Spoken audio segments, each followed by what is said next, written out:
All right. Good afternoon, ladies and gentlemen. Welcome to our weekly live stream.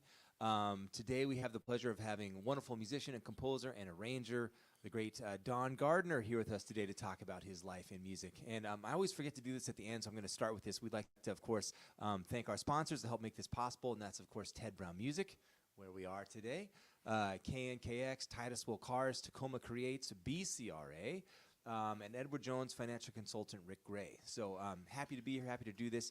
We're going to do the interview here for about 45 minutes, and then we'll open things up for questions. In the meantime, if you have questions while we're doing this, feel free to put it in the comment section, and we'll do our best to get to them either during the interview or after the fact. So, Don, thank you for joining us today. Well, thank you for the invite. That was rather surprising.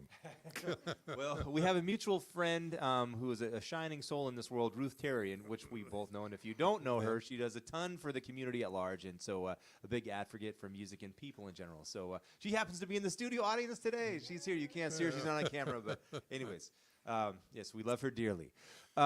So for those of you who don't, the people that don't know you, can you talk a little bit about how you got started in music, where you grew up, when you grew up, and how did you get going with playing and doing Okay, that? well, I'm a Northwesterner. I was born in Seattle. My father, post-World War II, he served in the South Pacific. When he got out, he went to Edison Votech, which is up on Capitol Hill and is now known as Seattle Community College. And he went into electronics and ended up getting hired by a radio station in Yakima, Washington. And so we moved to Yakima when I was 3 years old, and I spent all of my grade school days in Yakima.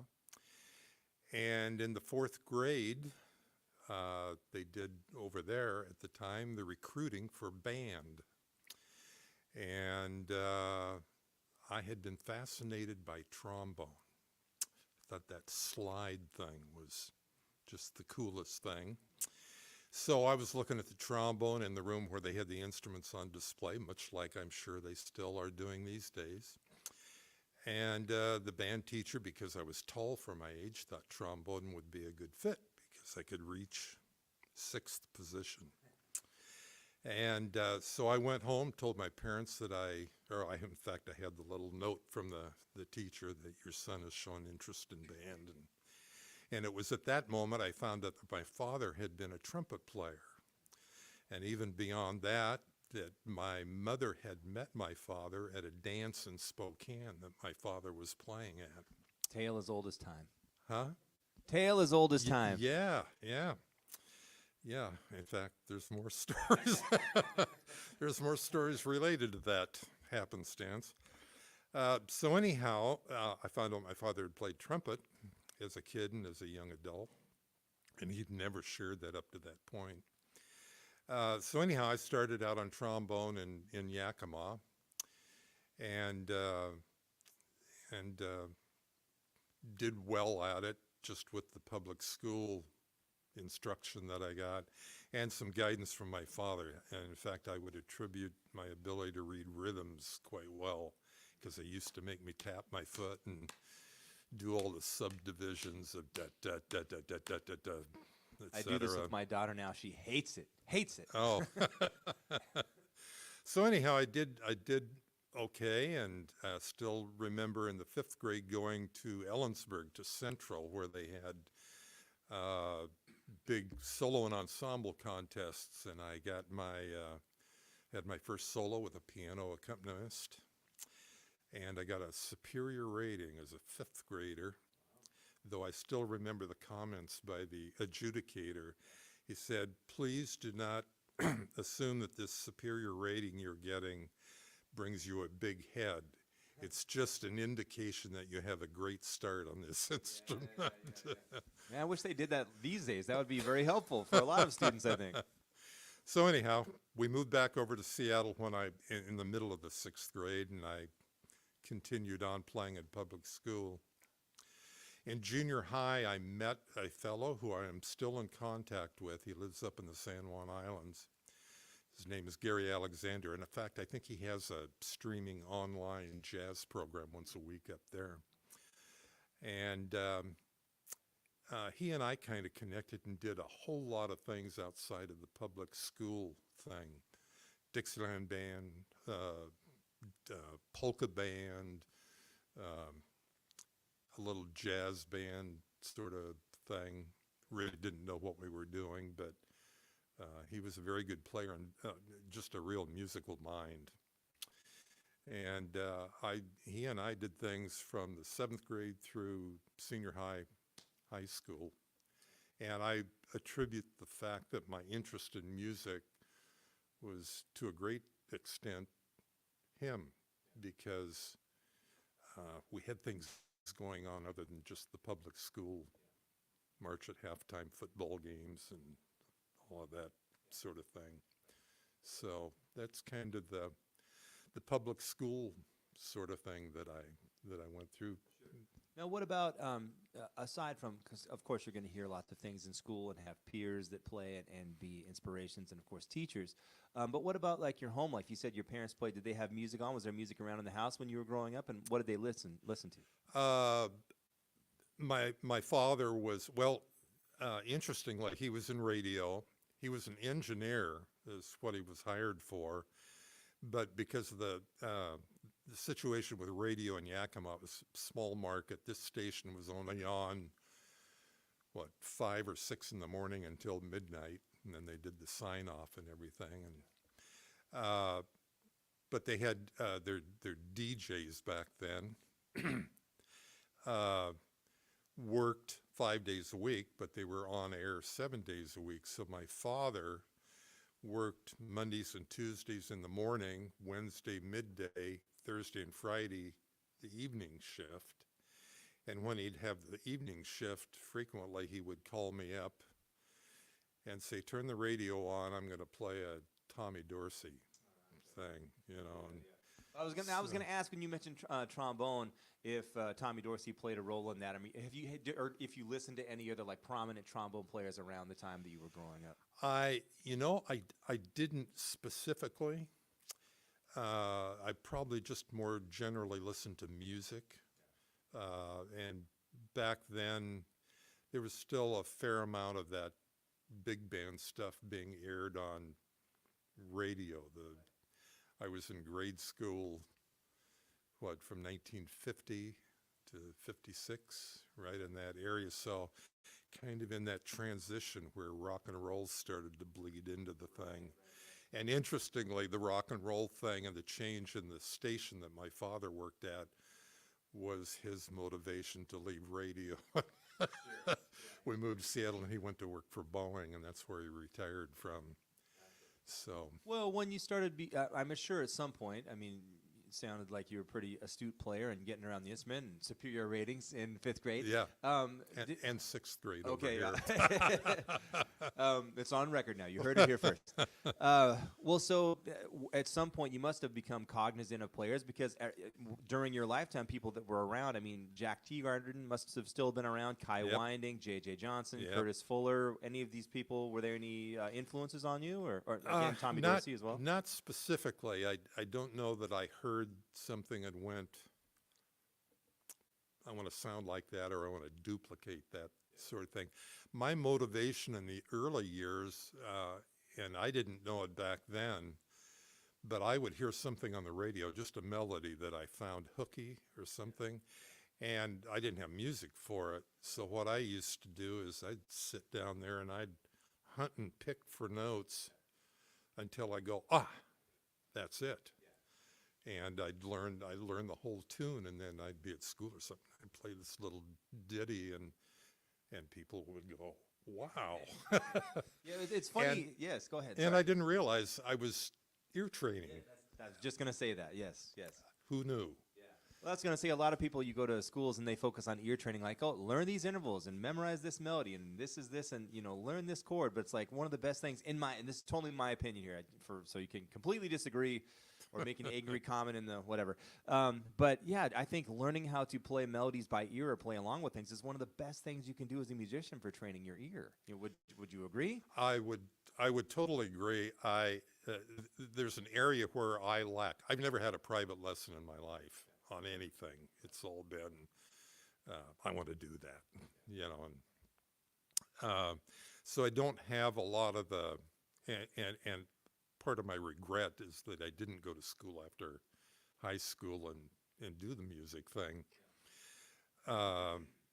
is that I don't have a lot of formal education. I did take a music theory class in the last year of high school. The choir director started a music theory class, and so I got the basics of chords and harmony and that sort of thing, so that, because I'd gone through school always thinking, well, most of the school process was always you sit in the band and you play the note in front of you and you accept that if you play it correctly along with your fellow students, it would sound okay. And of course, the band director, we played it over and over and over again before a concert. And most kids, at least at that stage in time, didn't question why. It's still like that today, but go on. Oh, is it? And it was probably the latter part of junior high school that I was starting to question why. There's got to be, there's something going on here, and I don't know what it is. And I was learning intervals. I could play. I was getting to a point where you give me a melody and I could pretty well kind of nail it or get close to it. I didn't know the names. I didn't know it was a sixth or a fifth or a flat five or a minor third, or, I didn't know that until I took that theory class and I could start putting names to the things. And then I took up guitar just on my own in my sophomore year of high school. And again, it was, you'd play a chord with the diagram in the book, and there's got to be something going on here that I don't quite grasp. And so I started counting, and I figured, and again, I didn't know, but there was a major third and a minor third. And so things started coming together. And that was kind of what got me motivated.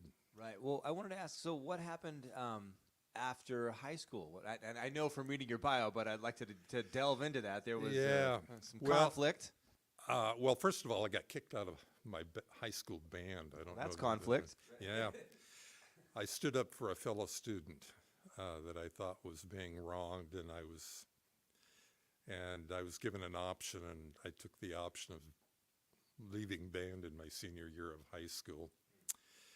And but I was playing in a rock and roll band. I had started, the guitar thing stretched into a little rock and roll band, and the other guitar player in the band played better than me, so I ended up being the bass player. And so I was playing bass, and and this is in the early 60s, and it was a rare high school that didn't have a couple rock and roll bands within their particular school. There was dances everywhere. And we had a pretty successful little rock and roll band. So all through high school, that's how I made all of my money. I worked at a Safeway for a while and then figured out at $1.18 an hour. And I'd go out and play in a rock and roll band and make 15 or 20 bucks for a dance for a couple of hours. Pays about the same now. The math, yeah. Yeah, the math doesn't add up here for the grocery store thing. So that's how I made all of my spending money through high school, was playing in a rock and roll band, playing electric bass primarily. Well, I guess what I was, I skipped over that, but after that, then you were drafted. Yeah, I got the opportunity to play with a different rock and roll band. I got to play with a fellow that a lot of people in the Northwest know, Walt Wagner, a really fine piano player. He had a really good rock and roll band, and I played with him for a year, and then I got my draft notice. And I thought that was the end. I sold all my instruments. I sold my bass, sold my trombone. And like most kids that get out of public school and or college, the music thing is usually not something that continues on, and that was me. I never thought of myself as good enough to ever make a living playing music. I recognized that the rock and roll thing was probably limited. And so I just quit playing and decided that that was the end of that. I had my fun with it. I made a few dollars in school and I was done. Got drafted, and about 2 weeks into my basic training, I got called out of formation one morning. I'd put on my entrance papers, musician though. And they marched me off to this was at Fort Ord, California. They marched me off to a Army field band building, asked me what I played, and I said trombone, though I hadn't touched one in a couple of years now. And they gave me an audition. And fortunately, I didn't have to play very long. And it was just a whole bunch of different little exercises, of which they were all in different keys and had kind of different rhythmical takes. And I just looked at them carefully and got the key in my mind before I did the thing. And I guess I did okay, because the next thing I know, I'm on an airplane going to the U.S. Naval School of Music in Norfolk, or south of Norfolk, Virginia, Little Creek. And the school is still there, from what I understand, is still in the Army-Navy share, the music school. And so this is in the middle of the Vietnam thing. And while I'm at the school, I find out there are 5 Army bands in Vietnam. And I was drafted, so I'm unassigned. I don't have any place that I've signed up to go to. So I'm thinking, I'm still going to Vietnam. And a week before I got out of the school, the orders come, and they place these papers on the side of one of the buildings there, and we're up looking for our name alphabetically. And I find mine, and of course it's in Army gobbledygook, but it says Presidio, San Francisco. And that's where they sent me. It was a headquarters band, a little larger than the field bands. And that's where I spent my 2 years, or the better part of my 2 years, was at the Presidio of San Francisco, playing in an Army band. I don't think I've ever said these words in one sentence in my life before, but is it safe to assume that the trombone saved your life? Very well could have. You think Army band, Vietnam, they probably had it pretty easy or something, but I actually, while I was there, a fellow came back to our band before he got discharged, and we played for his wedding, but he had been at a base where they got mortars, and one of his friends, fellow band members, was killed. Didn't talk about it much, but that was a fact. And so it was kind of a melancholy wedding that we played for him. So what were your duties like playing in the Army band in San Francisco at that time? We played music. We 5 days a week we rehearsed. We rehearsed from about 8 o'clock in the morning until noon, with a coffee break, which was a whole lot more than school. Another interesting aspect of getting in the Army band, all through public school, I was always first chair. Got into the Army, and all of a sudden I'm mediocre. There was better players and not as good. I was just kind of I was one of them, which was actually kind of fun because the caliber of performance. In fact, an interesting, if I can digress, we played the overture to Candide in high school, if you know that. I love that piece. But I remember the high school band worked and worked and worked before we performed that. I got to the Army band, and he pulled that out for one of our performances, and we ran it roughly once and performed it.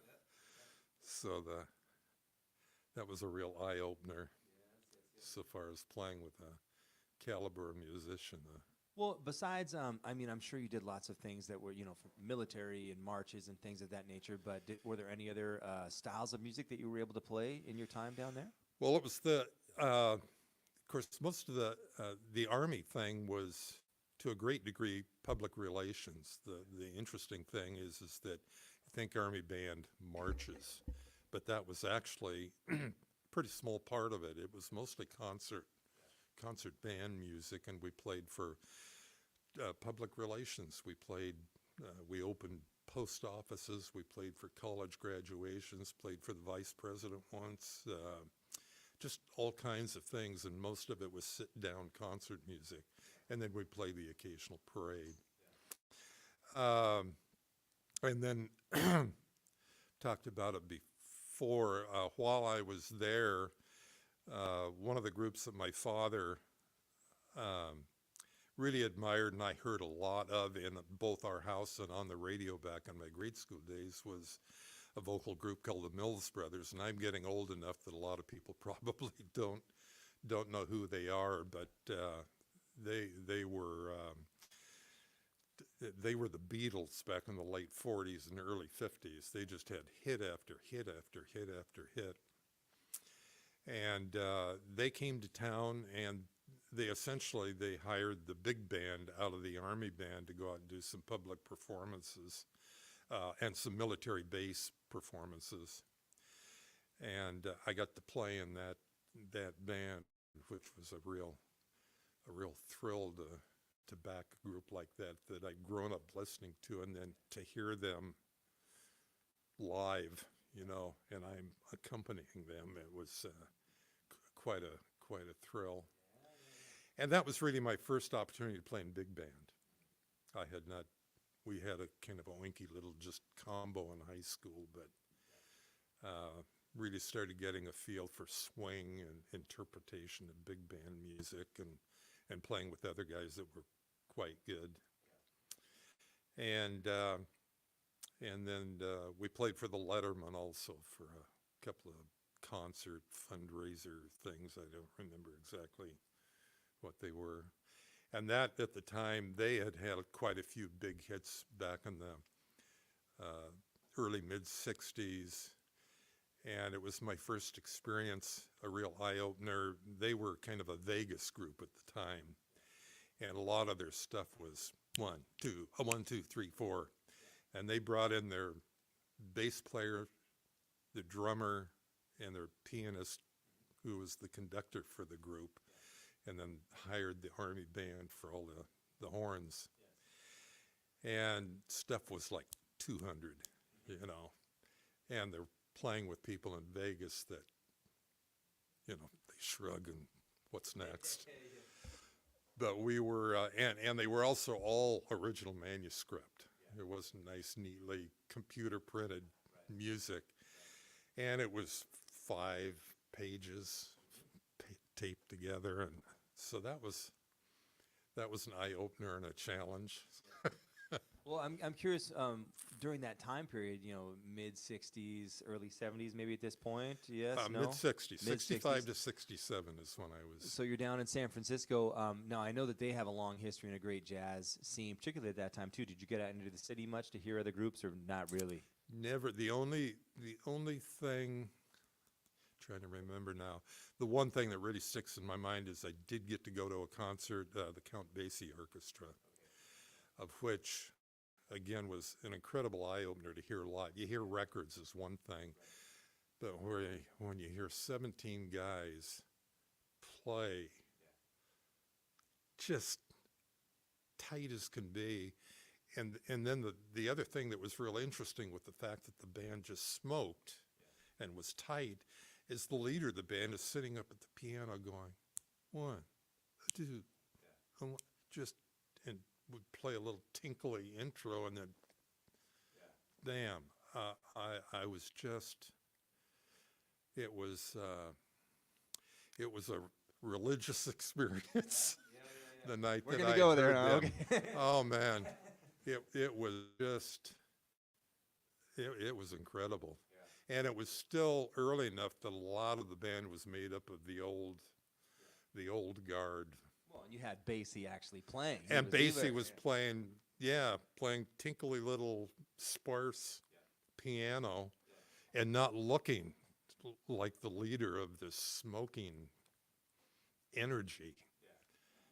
It's Quite funny. incredible. It's funny you mention that. I've had this conversation with many people because we've all, you see these concerts and there's something different about being there live at the concert and that energy that it creates that it makes you feel a certain way. Records are great, but it's never the same as that thing. And you like telling people, oh, I wish you could be there to be a part of that thing. And it's, I can't stress it to tell people enough, go see things live, because it's a religious experience. Absolutely. If for no other reason, this is one of my things, is you go to see live music to hear the mistakes. The record will be perfect because they're back there, they take 2 or 3 takes. You go to hear live music to really hear somebody work it. Definitely. Well, I know we're kind of burning through the time here, and Boy, there's you all are. these other questions that I want to ask that are coming up based on the topic of conversation. But I wanted to ask you, and this was a unique experience to have you on here because you owned and operated a music store for many, many years, and I want people to get an understanding of what that is like because I know that it's a lot of work. I've been teaching at Ted Brown here since the late 90s, and I know the folks here quite well, people that have worked here for their whole lives. But can we dive into what made you want to start to open a music store and operate it for as long as you did? Circumstance, just pure circumstance. I never, ever, when I got out of the Army, I went back to work for Boeing. I'd worked briefly for Boeing before I got drafted. Went back to work for them, and I was here during the big crash of 1970. And I was playing a little, just, weekend stuff as a musician, but Boeing for money in the pocket. And I knew my number was coming up. I'd not been there very long after getting out of the Army, and I knew I was going to get laid off. I walked into a music store in Burien. Joe Farmer Music was the name of the place. And the fellow that was managing the store, I had known from the old rock and roll days. He had played he played in the second band that I played in. And he was looking for a bass player when I walked into the door, and he says, "You interested in playing with me on weekends?" Very fine guitar player, Jim Day. There's some people out there that know him. And so for about a year, I played bass with him, just doing casuals, just playing weekends. And the Boeing thing started, and we were having lunch one day, and he said, if Boeing lays you off, I'd be happy to hire you. I just can't pay you what Boeing pays you. And I said, well, the offer, does it stand if I quit Boeing? And he kind of, yeah, I suppose. So I went to work the next day and resigned at Boeing and went to work for the music store. So try to condense the story. I worked for him for 3.5 years. I went to art school for a little over a year on the GI Bill and worked there part-time. And during that time, I hooked up with another guy that had worked at that store, and he wanted to open a store. So I went into partnership with a fellow in 1973. We opened a store in Kent called Larry and Don's Music. And I was with him 2.5 years, and it was an upstart, brand new storefront. And we were struggling, trying to support 2 of us. And a little mom and pop store in Auburn, I found out through a rep that called on the stores that they wanted to get out of it, and it was for sale. So I went down and talked to them, and I ended up buying this little mom and pop music store in Auburn. And that was April Fool's Day, 1976. Is there any significance to that day? Well, if there is, it was, I guess, good luck because I lasted 40 years and 1 month. That's how long I had the store. You asked about working a store, and I can tell you that it was 7 days a week, 10 or 12 hours a day, starving. In fact, the first few years, the only thing that enabled me to stay open was I was playing music. I was playing, if I wasn't doing a 6-night-a-week thing, I was playing every weekend. And you probably experienced this, is I made a lot more money back then than we do now playing. And it was an interesting thing too. It was very controlled by the union, the musicians union back then. If you didn't belong to the musicians union, you didn't work much, because any public place, the union, you were in the union or you didn't play there. So anyhow, yeah, the store, those first few years, I didn't have a vacation as defined by maybe 5 days off consecutively for probably the first 6 or 7 years before I braved. So I'm curious, with your store, like, for example, I mean, we're in Ted Brown now, and this is their main stores. They've everything here. So they've got, the retail side of things. They used to have sheet music, which is no longer here. But did you do instruments and sheet music and repairs, or what all did the store handle? The only thing I did not handle was classical keyboard. I didn't carry pianos, but I did carry, at some point, started carrying electronic keyboards. So what were like the big sellers? Or maybe that's changed over the years. I mean, of course, when electronics came in and all that kind of stuff too, but what were like the typical main sales for you when you started? But the big thing, other than accessories, reeds, strings, picks, just all of that little stuff constitutes, I don't know what it is today, but it was 30 to 40 cents of every dollar was just in the little stuff. But in instruments, I was primarily, for all the years that I had the store, I was primarily what you consider a combo store. It was guitars, amplifiers, drums, the rock and roll kind of stuff, PA systems, microphones. In your opinion, being in the business for 40 years, and I'm 45, for God's sake. I'm not calling you old, but I don't have as much experience, and you've got more experience than I do. That's all I'm saying here, so don't take offense. But I remember growing up and seeing, I went to Fred Meyer, and now they're selling like, or Costco. They're selling like saxophones and flutes at Costco, and I hear the repair guys talk about them saying these things are just garbage. Did you feel like maybe the quality of instruments and the people that are making them, it seems like there's more now? Has the quality of instruments in your experience over that time frame gone down? Oh, I think well, there was a couple of things going on. Yeah, the Fred Meyer thing had a few instruments. They were the lowest common denominator. It was price driven, and you lose a little bit to that. And then Costco never really sold.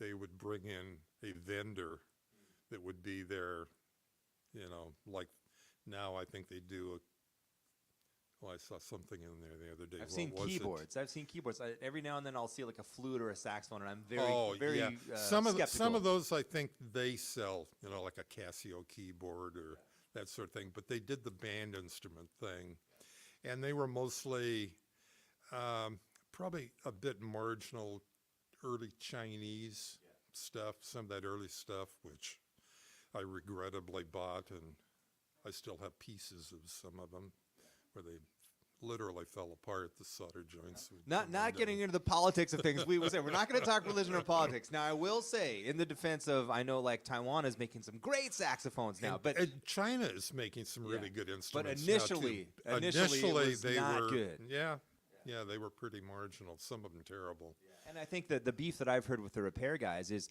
the parents with good intentions and maybe on tight budgets would buy these things, not knowing that the quality of craftsmanship at the time was not very good, and what would happen is inevitably they would break.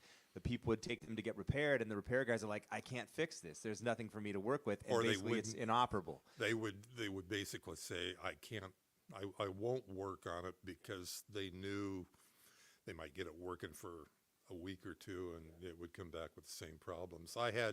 One year I had trumpets that I bought from a supplier, and they all had valve problems, and they couldn't be fixed. And fortunately, the supplier that I got them from, they reimbursed me. They took them back. They recognized that, credit to them, that I had blown it by ordering them, and they had blown it by buying them. So. And again, we're not making anybody angry here. Right. We're not calling it. This has been rectified, and now many companies throughout the world, all over the world, are making great products that are awesome. But at the time, they were making some garbage. Let's call it what it was. This was probably the 1980s, mid 80s, something like that. I was looking for that price point, and sometimes it doesn't. Kind of the old truism of you get what you pay for. Yes. All right, well, let's, we're getting close here. I want to talk about your big band, the Take 7 big band. Can you talk about the formation of that and what was the impetus to start that? Yeah, I've been for probably the last, 14 or 15 years, been playing on a variety of big bands. And all of them, virtually, just constantly have turnover and personnel problems, and you'll have a job, and there's a couple of people that can't make it. And I have that problem with my trio, and that's only 3 people, for God's sake. Yeah, me too. But anyhow, I came across, I don't know why, I came across Dave Wolpe arrangements, and I got onto his website, and he had a bunch of stuff available for 4 horns and rhythm. And I was playing in a couple of big bands at the time, and I thought, boy, maybe that would be something to investigate, is a smaller group, more manageable, get to play the same kind of music. I like the sound of a number of his tunes that he sold arrangements for. He had live performance recordings, so you could actually, instead of the computer things, and they sounded wonderful. So I decided to do it. I think I bought like 36 arrangements, and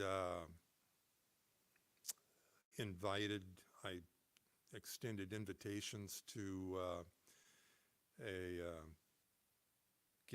a vocalist that I had been working with in a trio format, and I invited 3 horn players to join me, a drummer that I've known for now 40 years as the drummer in the group, a bass player, and everybody accepted that I extended an invitation to, and the band started. We started rehearsing, got a couple of little performances to go out, and it was fun, and so I started acquiring a few more arrangements. And at some point, that was where I started doing some arranging myself, and for the group, I'd find some pop tune I couldn't find an arrangement for, or it wasn't in the key and I wanted it to be a vocal thing, and so I'd start arranging. And then I started writing a few things, of which you graciously played a couple of my tunes. Well, I was going to say that was, I think, it's been a minute, but one of them, I think it was like a contrafact on Doxy or something similar to that, if I'm not mistaken. The ricochet thing. Yeah. Yeah. Well, and so the band sounded great. It was a pleasure to come do that. And can you maybe talk a little bit about that project that you did? This was not that long ago. Yeah, it was just before COVID. It was, it was during COVID. Yeah, a couple of years ago. The Auburn White River Buddhist Temple decided they wanted to raise money for a backpack program that the Auburn Food Bank conducted. And I don't know how it came about, but somebody asked me, would you like to put something together as a internet streaming fundraiser sort of thing, and silly me said, sure. So I just extended some invitations out to some folks that I knew, and I got connected with you through Ruth. Yes, Saint Ruth. We'll just call her Saint Ruth moving forward. Yeah. And another guitar player that she knew, and some friends of mine, and everybody was in. Nobody said, oh, one group said yes, but the tiny woodwind quintet. But anyhow, we put that thing together, did recordings kind of here, there, and everywhere, and then had a fellow from the temple that did all the editing to put the thing together. And I did most of the audio part of the recording, and other people did the video, and then the editor kind of pasted everything together. And great success. I think we went above and beyond our original target of money making. We made almost $10,000 for the Auburn Food Bank kids backpack program, I think is what it was called. So that was really a feel-good. And again, you graciously participated in that, which was really fun for my group, the Take 7 group, to have you play along with us. It was my pleasure. Happy to help. Happy to help. Yeah. In fact, the two that you did, I rearranged so there was two saxes. Those were originally the two trombone players in the group did those things, so I flipped parts to get you to. Well, I sound much better on saxophone than trombone, so that was a good call. So. Well, we're getting close here. So if you have any questions at this time for Don or myself, please let me know, either from people here in person or online. Just let us know, and we'll do our best to answer them. If not, I'm just going to keep barraging Don with questions here. Are there any questions? Okay. All right. If you have some, let us know. There is a question. Yes, question. I'm curious, did you have a performance that was kind of like the highlight of your life? That you was like, when you look back, that was really, really fun. So the question is, do you have a performance in your life that has been a highlight? I'm going to go a step further. What are some of your favorite performances that you've done? Because you've played with quite a few people, including, I read, you knew Jabba Ward, who was a huge influence here, and Jim Knapp, and several other great folks. So what are some fond memories that you have of playing with some of these folks? Boy, where do you start?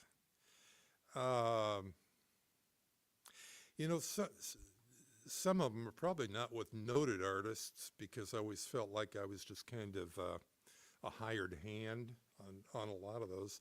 The Jim Knapp thing, which he rose to prominence that I would have never known when I played with him. He had just moved to Seattle, and the connection there was the Seattle Musicians Union. I had a couple of jobs, and I needed a keyboard player.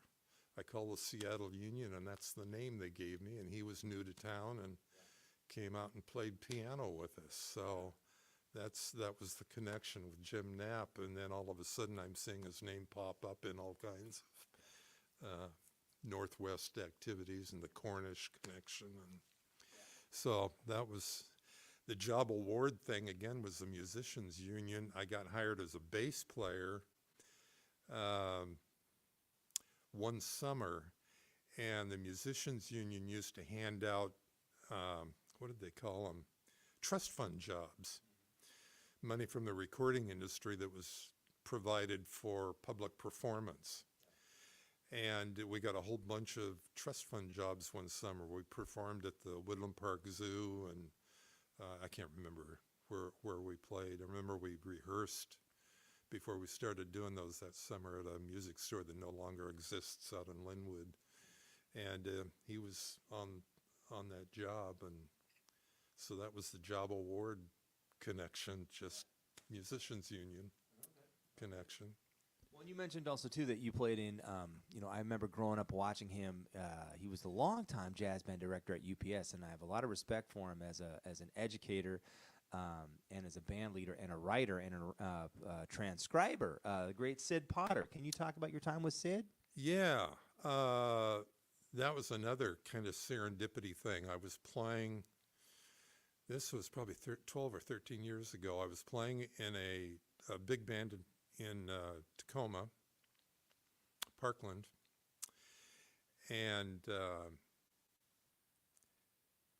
one of the trumpet players, who was from Olympia, that was playing in this band, had a casual, and he asked me to play this casual with them. It was like a 8-piece horn group.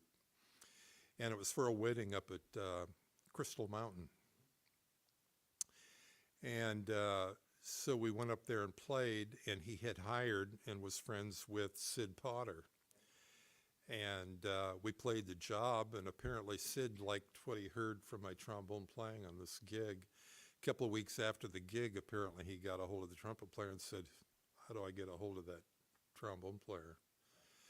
And he was directing another big band that rehearsed in Lakewood, and asked me if I wanted to join this big band that he was directing. And I said, sure. And so I played with that band until its demise here just a couple of years ago. He was no longer associated with it. But through Sid, he just connected with me with a number of things that were based out of Olympia, which is where he was, where he lives. Yeah. And I guess he liked my playing because somebody would ask him, do you need a trombone player? And he'd always toss my hat in the bowl. And he had a tentet, pure instrumental jazz group, and they were playing Monk and Mingus and all of that kind of stuff. And that Sid went on definitely for has- about 10 years. He has good taste in music for sure. Yeah. In the music that he So picks. I was playing in that group, and that was the most challenging group that musically for me, that I was playing with.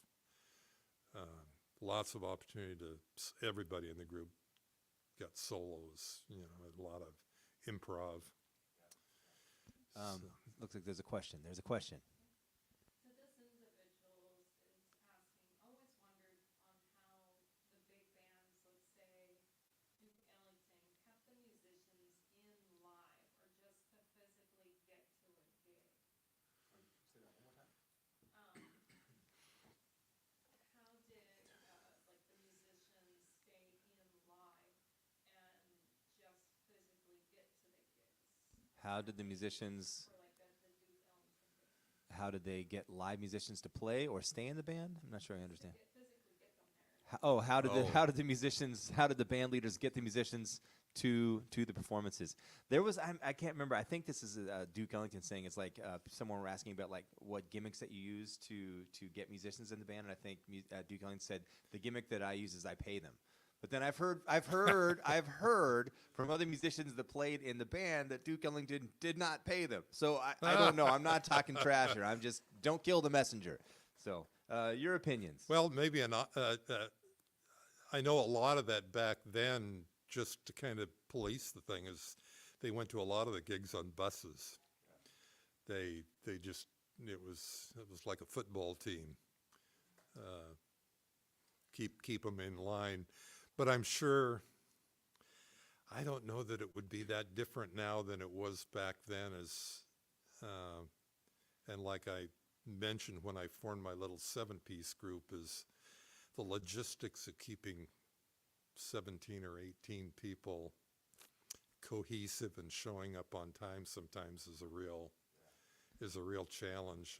Well, I think you've already touched on this a little bit in the interview. It was different, maybe 40, 50 years ago in that the involvement of the musicians union, both with clubs and musicians. So I think it was much easier to keep larger groups like that paid. I might be wrong. I don't think that I am, based on talking with a lot of people that are around at that time. But I think a lot of those, you had to have a union card, and you were paid through the union on some of these things, or the band leaders were paid through the union. It's changed vastly since then. So I don't know, for better or worse. Are there any other questions? I want to ask a question of you, and this might be, given the time we have, this might be a terrible idea. I hope it's not. But given your involvement with the Buddhist temple out in Auburn, and your involvement with opinions about that and religion, I've heard from other people here that talk to you about that. But your experiences with music and the states of consciousness of music and the states of consciousness of Buddhism and all of that entails, what are your opinions about the similarity with the two? Never not been posed that question. You got and- 5 minutes. and- No, I'm kidding. yeah, You take and your time. And I'm relatively new to the Buddhism thing, although when I first went there, actually talked to the minister and his story of why he ended up there, and he'd been in the Christian community for a good deal of his life. The thing that he saw in Buddhism just really clicked with me. I don't know. That would be one of those things where I might have to sit down and give it some thought. I do know that we practice meditation a couple times a week, and I've always recognized music as one of those things when you're, and I think you would agree with this, is when you're playing music, everything else goes away. You're in the moment. There's really nothing else other than that experience that's going on at that moment in time. And the drunk guy at the bar making a commotion. Oh, There's yeah. that too, you know. No, I agree. I'm joking, but yes, I agree with you 100%. 100%. Yeah. We're getting close to time here. Any other questions online or from our live and in-person studio audience? Yes. Yes, sir. You in the shorts. Yes. So you said you never took a formal lesson or never took a private lesson. So I'm assuming that you learned to read music on your own as well. Well, So the question is, for people that can't hear Yeah. off the microphone, that Don mentioned that he's never taken any private lessons. So the question is, did you learn to read music on your own? So, Don? well, the reading music you get in grade school band. The first thing you get is a band book, and you start reading music to play your instrument, and read music all through school because, in fact, that gets back to one of the comments I made earlier, is most kids that are going through public school music just accept that the note written on the page in front of them is the correct note, and when everybody plays together it sounds good. I was just one of those that at some point decided there's got to be some rhyme, some reason to those notes being picked. And that was one of the things that I just felt like I needed some answers to. And but yeah, the reading music was that. And then when the guitar thing, not that I'm a real proficient reader on guitar, but the first store that I worked for was big into classical guitar, and I got a couple of classical books and just kind of sat down and learned how to read music on guitar. Playing bass, I learned how to read changes. I mean, the job that I did with Jim Day was nothing but lead sheets. You just play off changes and get a feel for what the song is supposed to do. And so it's just kind of osmosis, you know, and curiosity, and just the pure enjoyment of making music. And I'm sure you I know a little bit about what you're talking Yeah. about. Well, any other questions before we wrap up? So, Don, if someone were coming to you next week, let's say, for the sake of argument, and they were saying, I'm thinking about becoming a professional musician, and with your experiences that you've had both in running a music business, being in the military and playing, growing up in a musical family, and then being a musician yourself and playing, what are some things that you found in your experiences that have been very helpful to you that you would pass on to them? learn as much as you can. I feel I'm really lacking in that I didn't more aggressively learn things. I was always kind of of the attitude that once I get out of school, it's all over, and just because of circumstance, I've ended up. If you do go out and try to do it, and I don't know that I know the paths to do it, but something that I found really helpful with me is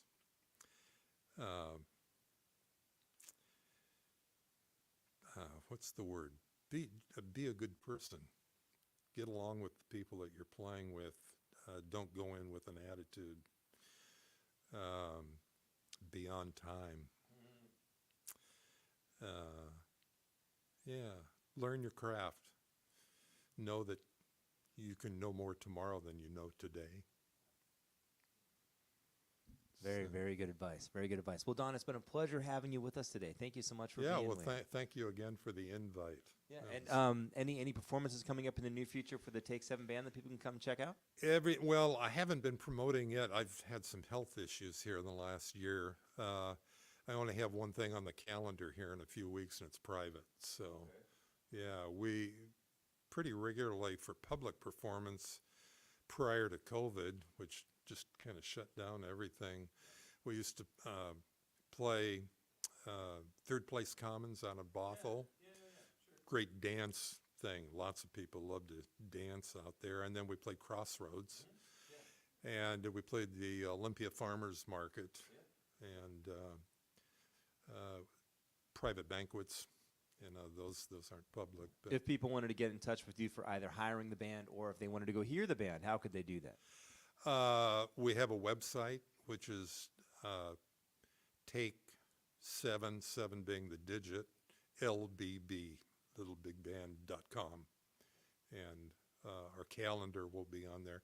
We also have a Facebook page. And there'll be an email address that comes directly to me.